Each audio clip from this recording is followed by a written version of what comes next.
this concept of reconciling, first of all, we're spiritual beings. We're made in the image of God. We just don't seem like it now. But we're absolutely made in the image of God, which has nothing to do with a human image, has nothing to do with a material image. It means the consciousness of God. So the consciousness that God is, I am, we are as well. So we have forgotten. Now, that's called the fall in the Bible. It's called separation in A Course in Miracles. Whatever terminology best works for you or for us, it comes down to this. We are not in Kansas anymore, Dorothy. Something seems to be wrong. Now, when I say wrong, it is just in the sense that infinite beings became finite. Immortal became mortal. Abundant became limited in another sense. You see, whole became sick. Life, eternal life became life and death. So if I can go on and on with that list, but we don't need to. Just the point is, we need to own that something's not divine anymore. Now, the good news is that which was divine can never change.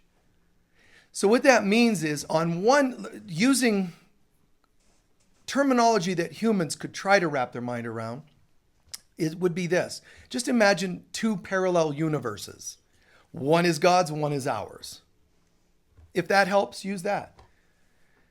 We're not living in the divine universe anymore. We're living in one that we fabricated. One that depicts, because the universe we know is no longer a true light of God frequency. Instead, it became more like a film, a holographic image. So God's dimension is this connectedness of all things, really, and it's only love.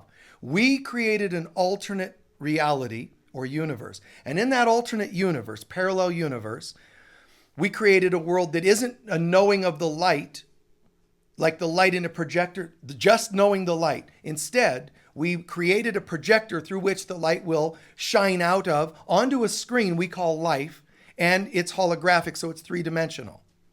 That which was once perfect light became a projector, holographic projector image. And then we walk around trying to figure it out. We walk around, it's why people die, because they got tired trying to figure it out. It's why medicine can't cure everything. It's why politics will never get it right. You can't fix it with the same mind that created it. The minds that one day wondered what would happen if we were unworthy of God. It's all we wondered. What would happen if we were unworthy? And then thoughts become things. And so a parallel universe burst, and that's the Big Bang moment. Boom, the Big Bang takes place, the parallel universe starts to be created. We go into it, but forget that there was another reality. But part of us knows there was another reality. That's the part that gets us on the spiritual path. That's the part that makes us want to get into recovery. That's the part that even makes us long for a new relationship. Not that we're... Who's channeling? Okay, yeah, just don't. So, you got it? Okay, thanks. So you see what I'm saying there? It's amazing if you think about it. But in our insane minds, the minds that said, what would it be like if we're unworthy? All of a sudden, boom, there's the worthiness universe. We're made in the image of God. Boom, there's this parallel universe. But like a sci-fi movie, you and I are living in both universes.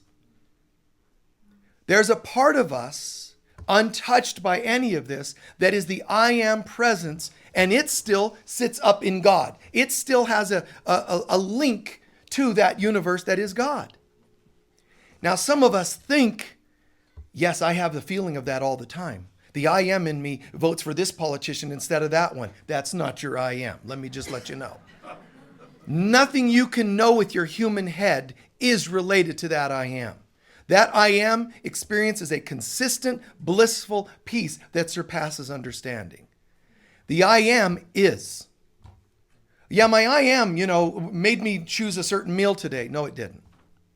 I don't mean to rain on your parade, but no, it didn't. My I am is saying that you should marry me. No, it isn't. The I am isn't related to anything you can think of with your human head. You can only get to that I am by letting go of everything else. So mystics for all these years are like, you got to get out of this world. So they abstained from everything and that doesn't do it. It's a shift in consciousness. So I'm going to meditate to experience that shift. I'll ring the chimes and I'll burn the incense. And once upon a time, people are doing sacrifice of animals and all kinds of things to try to get to the I am. The only way you get to the I am is to be. Act as though you're already the I am. Think, feel, be. And then some people go, okay, and they try to still do that. It's not a doing. It's an accepting. And really, the only tangible way human beings could get to that is through something called forgiveness.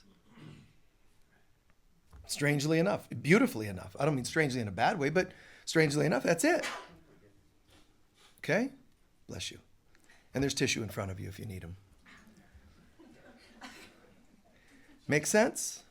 It's like beautiful. So in a way, try this. In a way, say to yourself, man, I'm trying all kinds of ways to become spiritual. And I think it's cool, and I'm trying to get healthier and I'm doing this. Because there's really two ways to get to that center that is God. See, if I I'm going to do this to get to God, I'm going to do that to get to God, these extremes. Like even in ancient cultures, there would be some that would say, abstain from everything to prove you're spiritual. Others would say, if you're so spiritual, do everything.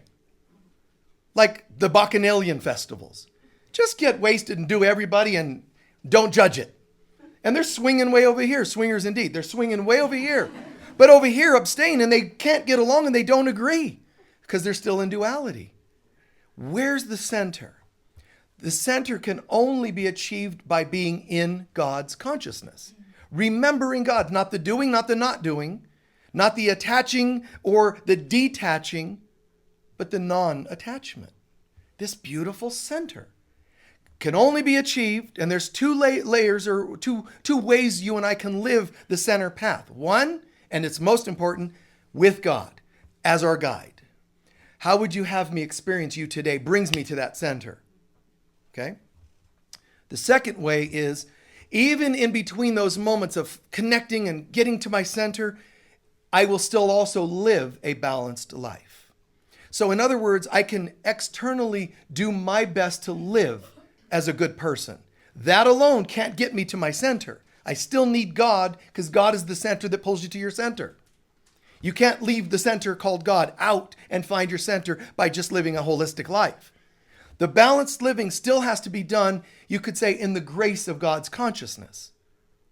Make sense? But you can't. You can't organic yourself back to God. You can't yoga yourself back to God. And that is to say, if you don't do it with God. There's nothing you can do on this planet that gets you home. I mean, if you haven't, how did we not figure that one out? We've been here, a long time. And all these techniques, and almost nobody has gotten enlightened all the way.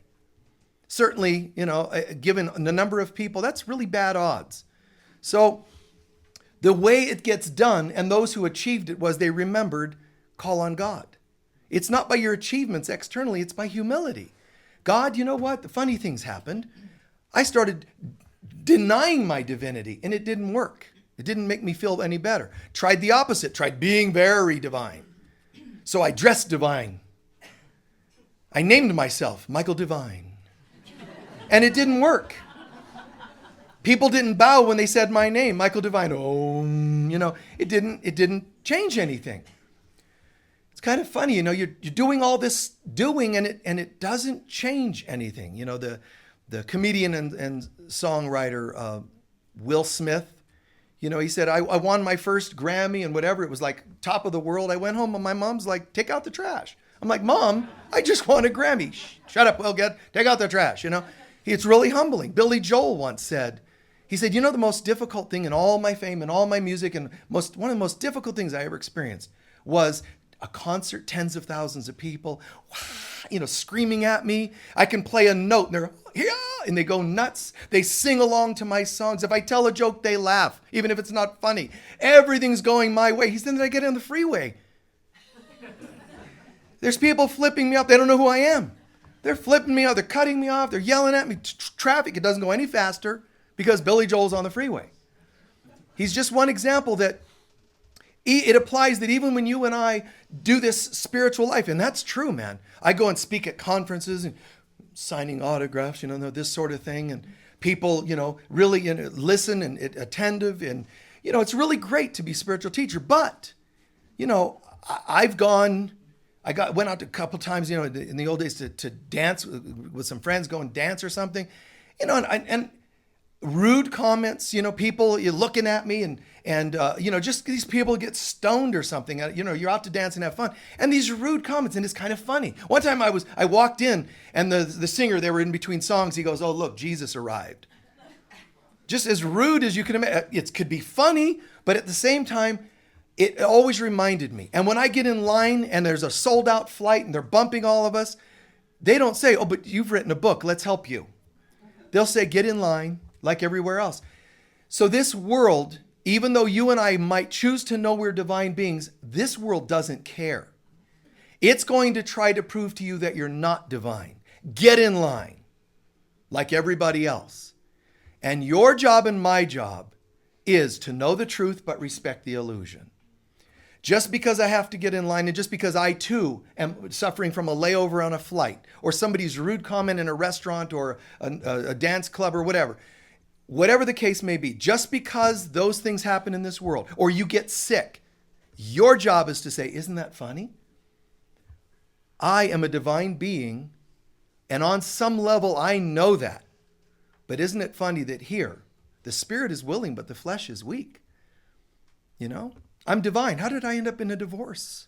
I'm divine. How did my kids end up whatever, Mind you, if you contributed anything to them being messed up, apologize and make amends. I was talking to my daughter the other day and I said, "Hey, you remember?" And she said, "Oh yeah, I remember." My children always knew that when Dad sent a card, because it was always signed, "Sincerely, Michael Mirdad." Just to bother them, They wanted something really personal. So I'd say, "Happy birthday, sincerely, Michael Mirdad." So to this day, it's kind of a funny joke between us. They get the humor. Instead of "Love, Daddy," and all those kinds of things, they got the humor of it. But, they needed therapy too after these kinds of things. But it was kind of funny, emails even to this day, "Sincerely, Michael Mirdad." Or when I was married, I would do the same thing. She'd be like, "God, no romance from this guy, So it was all just part of the fun. What are you going to do, So in our lives, we're struggling with, how do I know the truth but respect the illusion? Is it okay? Because that's dark stuff to have to deal with in my life, where spiritual, divine, meditation, visions of God, and then take out the trash. Sign on the line for the divorce. These kinds of dense things, dealing with, like all the good I would like to do, those things I fail to do, and the things I'd like to avoid, those things I tend to do. But don't judge yourself. Not just don't judge yourself for your misbehavings. Don't judge yourself, but also call on guidance to act differently. Bring it to the altar. Bring to the altar not just things you think are worthy. Bring the grossest, darkest. Bring the addictions. And it'll become easier and easier the more sincere you are about putting that on the altar. The addiction could be anything, literally any form of addiction, but also tendencies, propensities towards taking things too personally, being too mean, doubting that your business is going to take off, whatever it happens to be. My job is to know the truth, but respect the illusion. The truth is, everything a child of God creates is eternal. That means if I love a child of mine and it passes away, I still love them because it's eternal. I helped create them even on a physical level. That creation is forever. They are forever connected to me. But they passed away, but it doesn't matter. You can even make holy previous relationships, not only downstream your children, but upstream to your parents. I'm not saying make them anything. I'm not saying you're obligated to go and call them and look them up if they were hurtful and abusive. Not at all. But in your mind, choose to say, no matter what they did, no matter great-great-great-great-grandparents, one of them was really twisted and so on. Doesn't matter. Upload to them a healing. Because I get to be in your family lineage because I am the light of the world, and wherever I am, I will bring the light. And you got this wicked dark history or racial history or whatever it happens to be, genetic, it doesn't matter, national or whatever. You're in that lineage, so bring light to it. See, we just kind of go along, ashamed of that history, broken from that history, affected by that lineage or whatever. And God's saying, I am helping you find just the right location for your own healing, but also to upload healing to everybody else involved. I wish I weren't light-skinned. I wish I weren't dark-skinned. I wish I weren't tall. I wish I weren't short. For all tall people, do healing. Upload it to all tall people. Too short. Download to them too. Upload and download to them. Healing for all short people. Males and females. Instead of just talking about how the world is off, and it is, bring the change. How? Vote. No. Bring that light. Anchor in that light. How? Mostly forgiveness. Not in the gratuitous sense. Okay, I forgive the people that abused our race. I forgive the people that abused our family lineage. No. It's not the gratuitous wording. It's to really understand. I am willing to change my entire experience and consciousness related to this family, nation, or whatever it is. I'm one of them. We're all connected, that nation, that so on and so on. If I'm part of them, which you are, males, females, that too, for all females, if I make a change in my consciousness and we're all connected, it infused into the all a bit of healing today. I brought the light of God, not anger, and I'm going to speak out. I'm going to bring healing, love, forgiveness to this group, this nation, whatever it is. For all women, download that. Sometimes at the end of our services, we do the love song. Love, love, love, love. The gospel is one word is love, right? Love thy neighbor as thyself. Love, love, love. That's all the lyrics. But the males in the background are doing holy, holy, holy, holy. And the reason I came up with that as a song is let the males hold space. Not because I think they're lesser or greater than women. To me, gender doesn't matter. But we're holding space so that the women can say, the men are being safe, that we can step into that vessel and sing about love. So it's this cooperative, collaborative thing. It's not that the men are only saying holy while the women get to sing about love. It's mutual because they can't do that as freely if this isn't being held as a space. And vice versa. We are trusting you to hold space. So the males get to heal by going, wow, we're going to make a difference. Not talk about it, not vote it, not complain it or protest it. Just be that presence. Do these things often enough, affirm these things often enough. When you live the life, because I said, one, God takes you to center. The other, living a balanced life, bless you, helps you hold that center. So living that life, it's almost impossible for me to let God hold me to my center and call in a balanced life and it not have an effect. You would have to work very hard if you're allowing God to call you to center and living a balanced life. You'd have to work very hard to still be a disturbed human being. It starts to stick. It changes the way you think and process and feel. You can still get sick, but you don't judge it. It's all right. This does not define who I am. It cannot. Not because I'm saying that. It cannot define who I am. Why? Because the who I am, the I am, is in the heavens still. Only the part of me that I am not thought it separated, left God, left heaven and came to earth and lived in the false world. And this world, the real drag is that this world does nothing but try to convince you that this is all there is. And that is an inconvenience. That is a major challenge. Everything about this world starts to try to convince us, that the bliss you can feel does not actually hold reality, doesn't hold truth. That's just a temporary fantasy. Religion tells you that, which you would think is insane. Why would religion tell you that concepts of God are just a fantasy? That's what religion does. Science, religion, and government, the unholy trinity, tries to make us forget that God is, I am, we are, and so it is. Instead, it counters and counters and counters with every breath. It tells you constantly what you're going to die of and why. Well, your mother had this, so you're going to have it. What a weird affirmation. God says, you don't have a mother. And if you did, she couldn't be sick because God is. That's it. Instead, genetics tell you one thing, family tells you, and on and on and on. All these testaments, they're not true. God's saying, how can you be sick? You're made in my image. Now, that doesn't mean we should feel bad if we get sick. It's more to teach us. You're believing you're sick. Not fix yourself from being sick.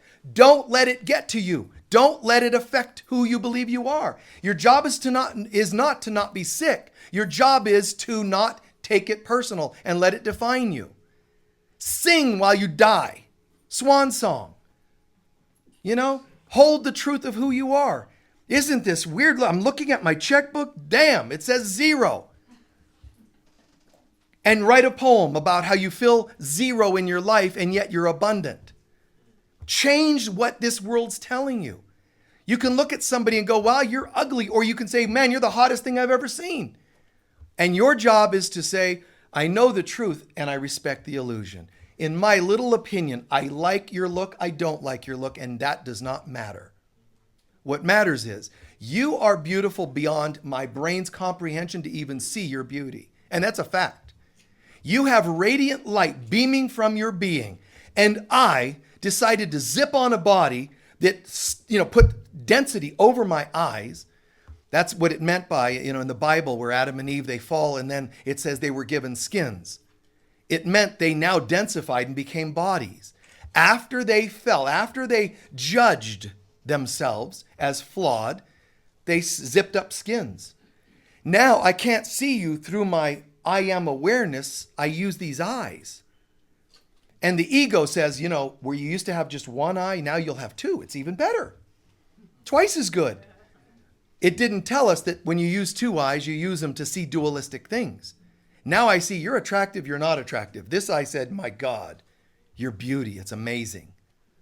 Not human attractive, non-attractive, it's a beauty that surpasses understanding.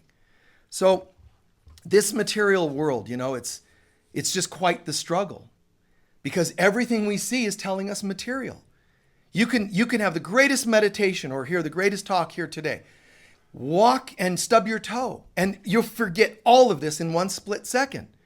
My toe hurts and your brain is all focused on that inflammation, pain. You might even cuss. Who are you cussing at? Oh, that damn stare. Really? A stare? Wow, it has power over you, huh? Yeah, I'm just mad because that stare, like it jumped out at you, and tripped you. So what are you mad at? You don't want to say my toe. It's the stare. It's everybody's fault. And that's what this material world does, is make no responsibility here, but instead everyone else is either responsible for the love I'm looking for or the opposite, the love I don't have. People I don't like and people I think I do like. Neither of those is true love. It's people often ask, whether it's in lectures or workshops, they'll say, Michael, I've heard it said, twin souls and soulmates, and is there someone really out there that is like that? That's like a life mate, a partner, someone that completes your sentences. They know your thoughts. I say, well, if you want that, just hook up with a narcissist. They love completing your sentences. Seriously. Is that what you really want? Just someone to really complete? What if you're already complete? Spirit says I'm complete. Only the flesh, only my density tells me there's someone to complete me. Just relax. Who am I? God, you remind me. I'm mad at this. I'm angry at that. I'm sad here. I'm lonely there. I'm wanting this person and that person. But God, you help me see this differently. Don't ask God just to take away your fears, your addictions. Get them away from me. Ask God to give you a different way of seeing them so that you recognize they're not things I need. I'm not even interested. See, don't ask God to help you fight off the enemy, because then there's an enemy. It's bad, and poor me, I'm just succumbing to the enemy. Instead, God, how would you have me see this? And God would have you see it where you're immune. How would you have me see this sickness? Even if I die from the sickness, as long as I was willing to say, how would you have me see this? I'm transformed. If you get lucky and you say, God, make this go away, and it happens to go away, you didn't actually grow. Something was just taken out of your life. I want to be the change I want to see in the world. I don't want to be taken out of danger. I want to know how to not be in the danger in the first place. I want my consciousness changed. I'm not going to look for my other half, and it's okay if you folks do it. I don't have any problem. Do what you want to do. I'm saying my recommendation, rather than looking for my other half, which affirms that I'm missing something, I'm going to ask to see it differently. Help me to see that I'm already whole. And I've said this many times. Then a whole person meets another whole person.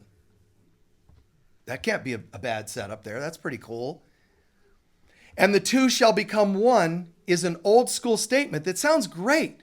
The two shall become one. That's what it means, where you, who are half a person, will meet another half a person, and the two will become one. That makes sense logically. It's just not rational. Watch.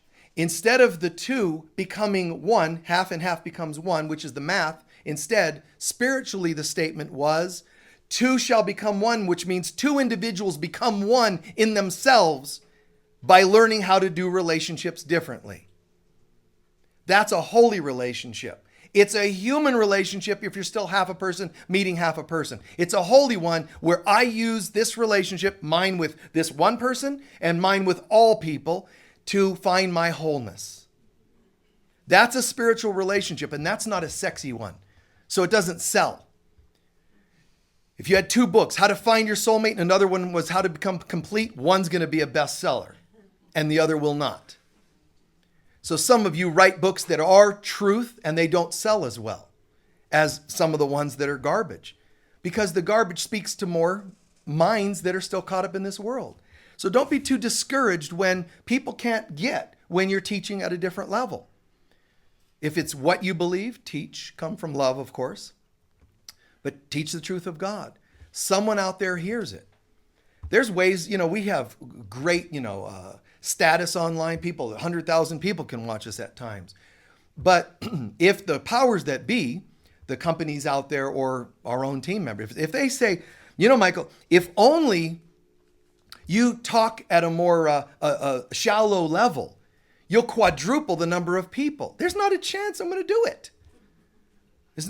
I don't know that I would or could, because I have no interest. Like any other thing, that addiction or anything we have in life, you say, God, how would you have me see this? And that's not how God would have me see it.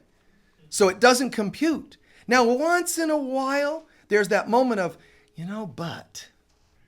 And that's called the spirit is willing, but the flesh is weak. Not condemning the flesh. It's a metaphor of the human self goes, but that'd be kind of cool. Sell a million more books, sell another 100,000 people online, or whatever it is.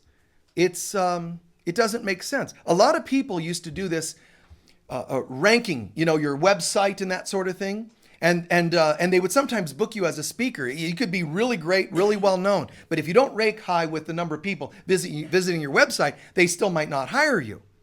So an investigation was done by this one company, by some speakers who are so speakers, but really well known on the internet. And it's because there's a thing you can do where you sell yourself. You just pay a little money and allow companies to sort of spread your website out there, out there and becoming popular. And then they researched and found the really, really low, disgusting companies that buy those kinds of things. Some really, really seedy and messed up companies that, no, they'll take any address because they make money off every so many of them. So it's really profitable for them. But when I was shown this and they said, well, Michael, if you want this, we can get you 1 million people, overnight. I couldn't. I was still sort of shocked at what I was seeing, but I'm like, not a chance. But this world was saying to me, if you do it, ooh, wow, success is to another level. If you don't, well, you're still doing well. And it's going to be enough. It's got to be enough. When someone tells you if only, and you can hook up with 5 new people, let this one be enough. if 5 are unhealthy. Let this one be enough, nurture this one into greater and greater healthiness, and a new life comes of it.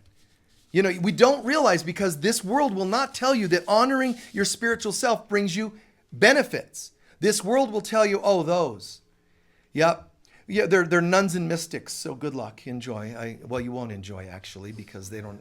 So if you're a nun and a mystic, you abstain. So, you know, you might as well just shave your head now and wear a robe and don't smile anymore. That's what the world tells you as spiritual people. That's what they look like. And it's a lie. Spiritual, you can look like anything, but you will feel a smile a lot more. You'll feel like dancing when there's not even music. People will call you insane, but in fact, you're waking up.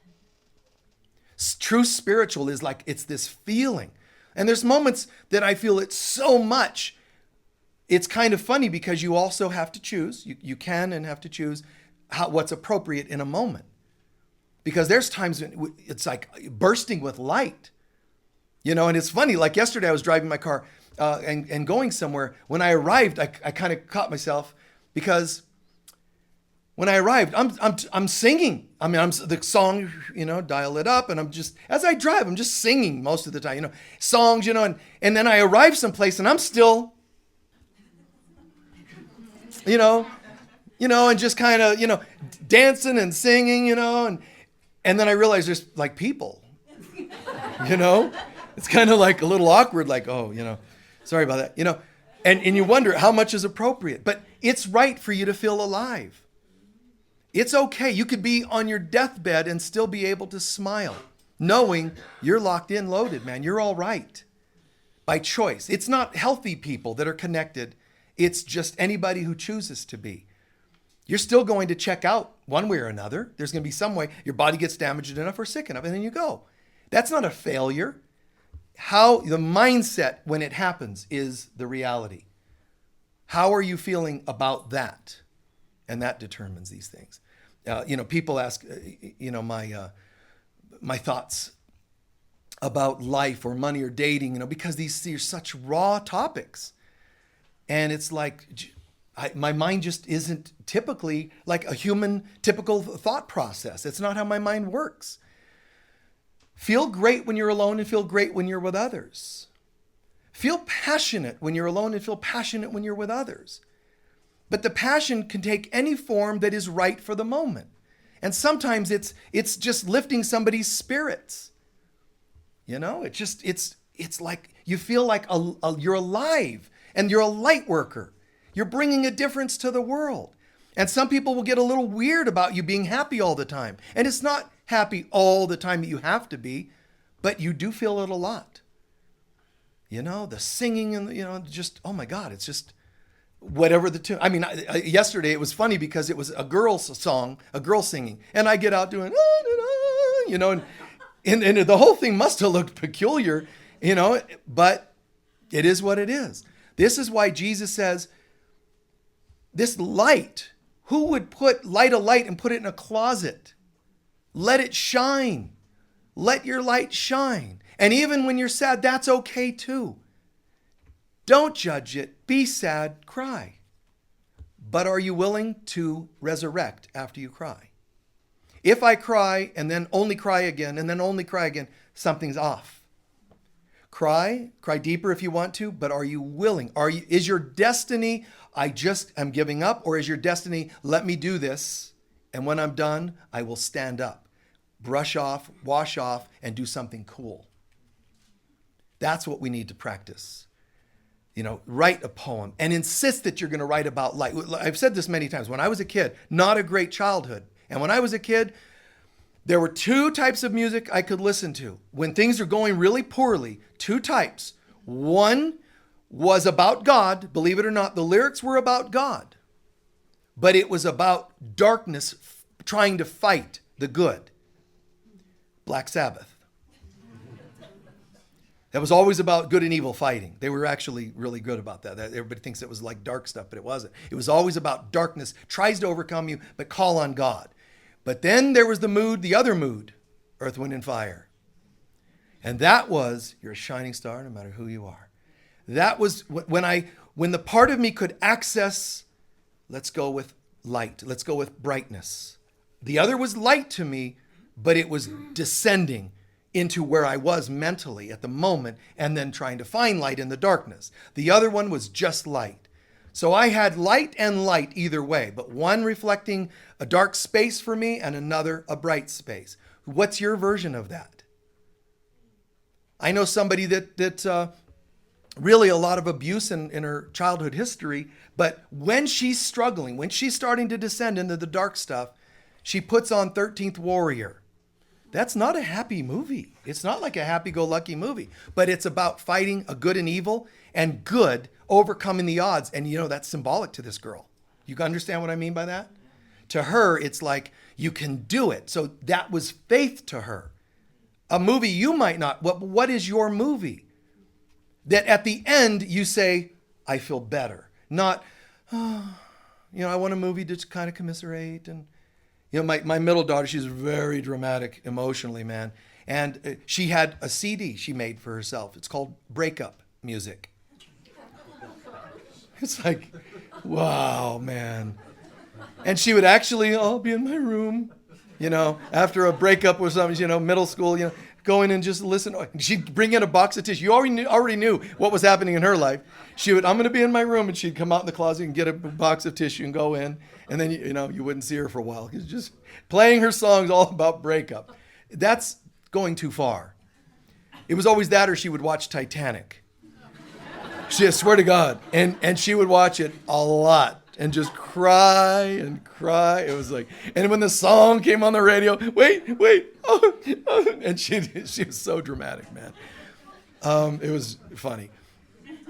So this is what human beings do. What is your answer? What are you doing to find your connection to God and a balanced life? Because that's the two things to get it. Your version of a balanced life. Don't push yourself into dangers. Don't allow yourselves to stray too far. It's okay, I mess up a little, bounce back. It's okay, I doubt a little, bounce back. I cry a bit, bounce back. Just remember the center path. I know that there's a talk we did just on that. But get back to that center. The Course tells us, A Course in Miracles tells us, this is an insane world, it says, and there's no part of this world that has not been affected by the ego's insanity. It doesn't matter what church, there's no part that's unaffected to some degree because we zipped on bodies and became the illusion. But that saying, that outfit really becomes you. Well, we're not supposed to become that thing. We're supposed to now, what awakening means is I'm starting to recognize that's not who I am. Despite how I feel, I am okay. Despite my not achieving, I am. Despite no romance, I am. Keep coming back to that I am and nurture that ability. When people really learn what responsibility means, everything changes. Everything. It could be financial stuff. It could be romantic stuff. When you realize there's an I am presence, when you truly are desiring healthier relationship, you'll create healthier relationship. When you're truly desiring greater prosperity, you'll create greater prosperity. People want to keep acting like it's not happening because the world isn't bringing it. What you can say is, I guess I'm not there yet. And that's a little more responsible. I guess I'm just not quite there yet. So the material world wants to remind you that everyone and everything else here is to blame for that not happening. And you and I get to decide if that's true. Honestly, we get to decide if that's true, and we say no. The truth says, this world says that you lack and now you need. And that's what this whole world is founded on. You separated, now you lack your divinity, and now you need something to supplement. Everything about this world tells us that. Spirit says you lack nothing. But you'll never know that until you take responsibility for believing that you did lack something. You can't get back to not needing unless you own that you thought you needed. You can't get back to holiness unless you start to own that you thought you were unholy. That's what a responsibility is. So do you want to get to the enlightenment? Do you want to get to the holiness? Got to let go of what isn't the truth. How? Forgiveness. First and foremost, forgiveness. And then there's various forms of describing forgiveness, but it's forgiveness. It's to say, not just, okay, Michael's talking about me forgiving people I don't like. I'm talking about me forgiving what I thought of myself. Forgive that you ever thought you were unholy. Forgive that you ever thought you needed another person to make you whole. Forgive that you were attracting things that were unhealthy in your life. Forgive that you run out of gas. It's okay. Forgive that. Well, everybody runs it. No. Forgive that you believe you need fuel for a car to move. Forgive that you think you need a body to function in this world. They're all just based on your beliefs. If I forgive what I once believed, it starts to change. This is really, really amazing stuff that I'm sharing right there. I'm not telling us how to fix our lives from the outside. I'm saying we can have anything different and change anything in our lives if we forgive what we thought was a moment ago. Forgive that you're a body and your body won't get sick. Forgive. Forgive that you think you're alone and you won't feel the neediness for others, but you can share a life with others, but it's not based on neediness. Now it's a holy relationship. So the reality is, if you think you're dense, then you need a dense world. But as we start to identify with our holiness, we start to see a healed and holy world. It's pretty spectacular. Everything starts to shift. Everything starts to change. Priorities change. Your vibrations change. So, as I'm coming towards a close, remember, I shared the analogy once before, but you know, in the carnivals or on the streets, those shell games. This is how life is. It's an illusion. Hey there, come on over here, we're going to do it. And you go over because you think you need intrigue or you think you need to win the game or whatever it is. We go over and the person says, check it out. Now keep your eye and there's a P under one of these and now pick which one it is and you're wrong. Now you do it again and you do it again and you do it. This time you're going to get it for sure. This is people's dating. Keep an eye on it. You'll get it right this time. I do. 10 divorces later. Now, what's really disturbing about this metaphor of dating is that typically when you go to the carnival and they say, just all you have to do is throw the ball right through that hole and you win a prize. Oh, all you have to do is say, I do. All you have to do is go, oh, I'm feeling vibrational compatibility. Just little things and you'll say, I do. And you'll give another $1 or $5 at the game. That's not the disturbing part. The disturbing part is that when you realize, geez, I'm not winning this game, you don't leave the carnival, you go to another game. That's like dying and coming back and doing a different game, but it's the same. At some point, somebody's got to go, man, they made a lot of money off of me. Wow. Or going to the casinos. As though the people that owned and developed Vegas said, we just want to be of service. We know that you have some down days and we want you to come here and spontaneously win money and feel better about yourself. That's our only concern here. They only believe they're going to make money off of somebody that goes there and says, maybe this time. This is this world. Maybe this lifetime. Maybe if only I meditate more, if only I eat right. All the if onlys are still based on it. I'm screwed up in some way and this might help. What about learning to affirm the real me? That I do not know, that I cannot see yet, but it's still there. So I'm choosing to hear that voice. My divine voice speaking through. Speaks through all that I think I'm doing right and all that I think I'm doing wrong. It's so perfect that those other voices tend to drown it out. And sometimes I got both of those voices going on. Deep, deep inside. The forgiveness is the best way to clear the veils that keep us from finding that still voice. Forgiveness restores, because when you truly forgive, you'll feel two particular feelings most common, and they're all the same, but love and peace. There's something, and for me, joy is a big one too that seems to happen, but there's something like wow. A minute ago, there was a doubt and agitation or whatever, and it seems gone. That's a sign of entering a new airspace, your center. Love, what I mean by that is you feel love because all of a sudden, whatever you were challenged with, you tend to feel a different feeling towards them all, it all, whatever it happens to be, a circumstance, relationships. Your head no longer seems to have an ability to define who you are and what's going on in your life. It's almost like, I'm not even interested in going into any of that. Something really spectacular is happening. Something that surpasses understanding. So when we get to that center, you're not home, but you're in a place that's referred to as reflecting home. When you find the I am inside, you're finding a mirror image of divinity.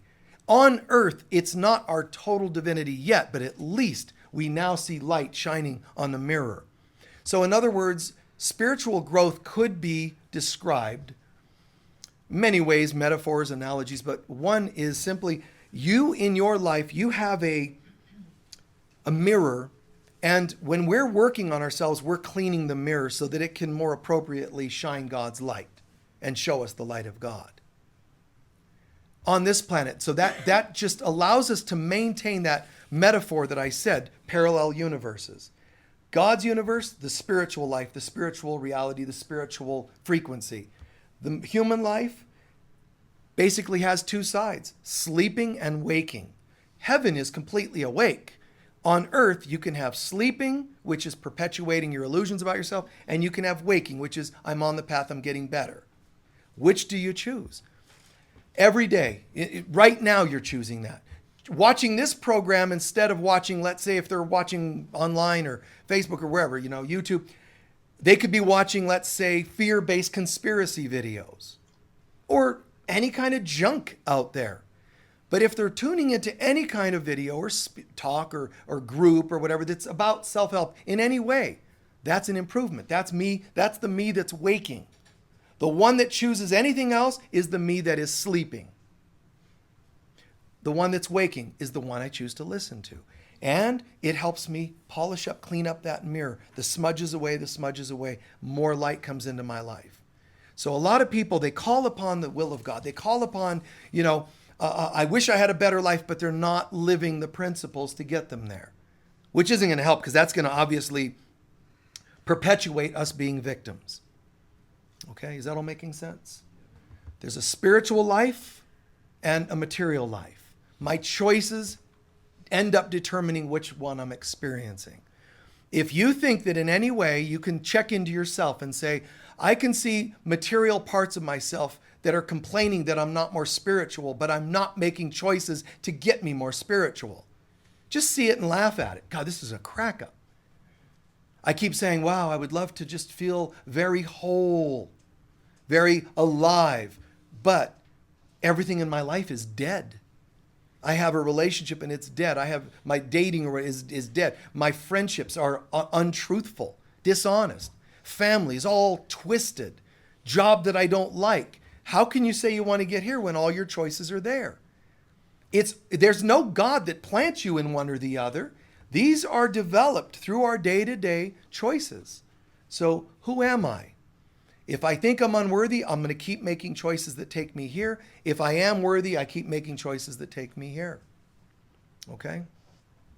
I pray that makes good sense. Please take a few centering breaths.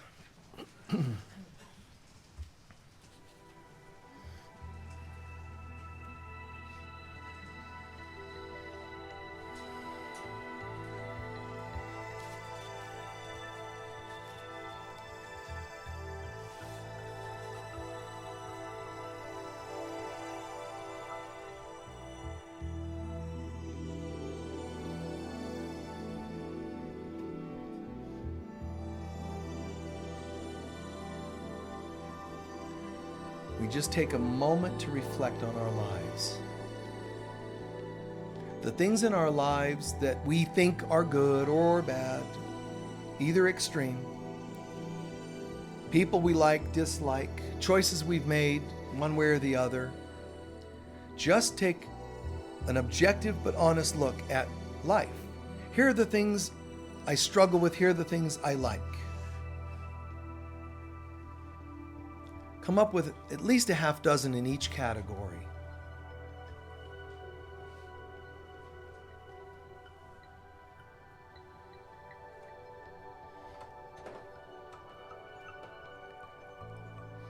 One decision we can make is to stop choosing the things that are the pain, negative side, and start choosing more of the positives. That's one technique to get more and more into the positive life. The other technique is to be vulnerable enough to say this: Father, Mother, God, I do not know my own best interests. I think these are negatives and these are positives. But even the positives are limited versions of the positive. So what I'm choosing, yes, I embrace more and more positivity in my life, true.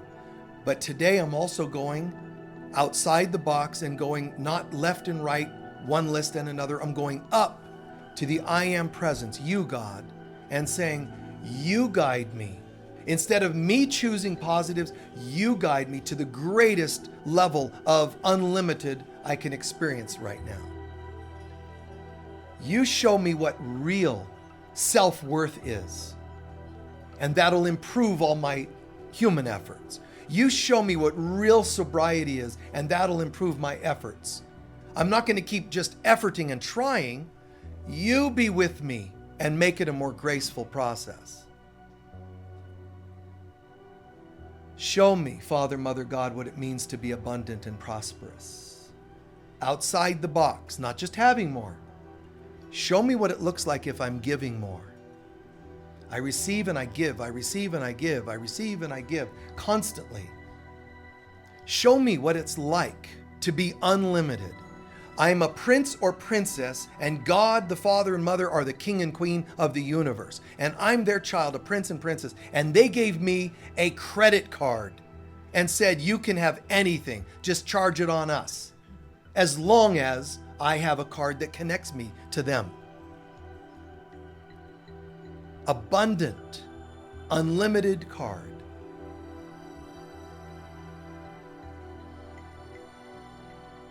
What's it like? What's it like to feel complete so that you feel like you love everyone? You're so bubbling up with joy and love inside that you love everyone. You choose a relationship or not, that's a choice, but I love everyone. In other words, I feel so full of the presence of God because I made that my priority. I made that my center and my focus. Seeking first the kingdom of God, consciousness of God, and all else is falling into place.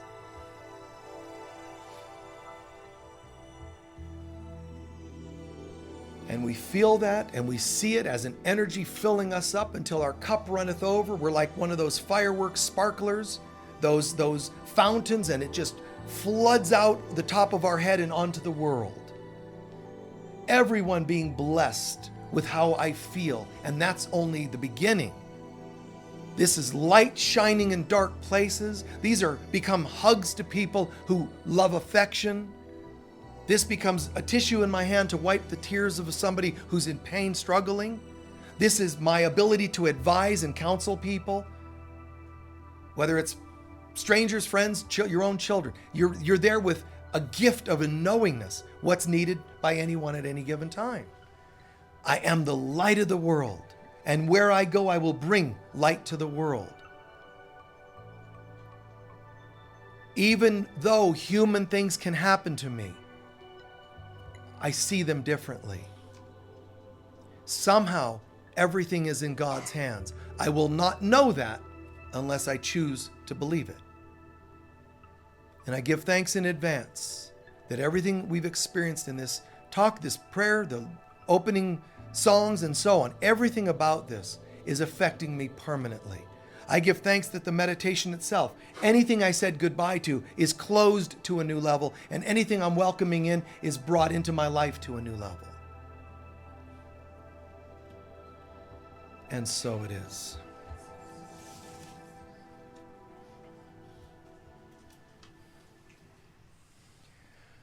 And just slowly stretch out.